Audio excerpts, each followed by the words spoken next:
या बातमीचे प्रायोजक आहे इज ऑल हेल्थ टॉनिक, संपूर्ण कुटुंबासाठी निरोगी आरोग्याचा गुरुमंत्र। पैठण तालुक्यातील शितेगाव बिडकणी परिसरातील जयलक्ष्मी कास्टिंग कंपनीमुळे प्रदूषण वाढलं आहे आणि या विरोधात वारंवार तक्रारी करून देखील प्रदूषण नियंत्रण मंडळाद्वारे कुठलीच कारवाई करण्यात आली नाहीये। त्यामुळे अखिल भारतीय छावा मराठा युवा संघटनेचे जिल्हाध्यक्ष किशोर पाटील शिरवत यांच्या नेतृत्वात प्रदूषण नियंत्रण मंडळाच्या कार्यालयासमोर निदर्शनं करण्यात आली। निदर्शनं करत प्रादेशिक अधिकारी मोहेकर यांना घेराव घालण्यात आला। यावेळी पूर्व जिल्हाध्यक्ष अशोक मोरे, भरत कदम यांच्यासह अनेक जणांची उपस्थिती होती। या कंपनीमध्ये रात्रंदिवस उत्पादन सुरू आहे।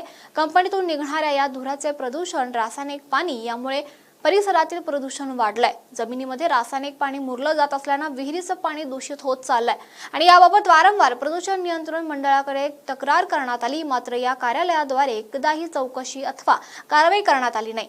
प्रदूषण पसरवणाऱ्या कंपन्यांना त्वरित MIDC औद्योगिक वसाहतीत स्थलांतर करण्यात यावं आणि त्याचे प्रमाणपत्र करण्यात यावं आदी मागण्या यावेळी करण्यात आल्या। अखिल भारतीय छावा मराठा युवा संघटनेच्या वतीने प्रदूषण विभागासमोर आज आम्ही तीव्र निदर्शन आंदोलन केले आहे।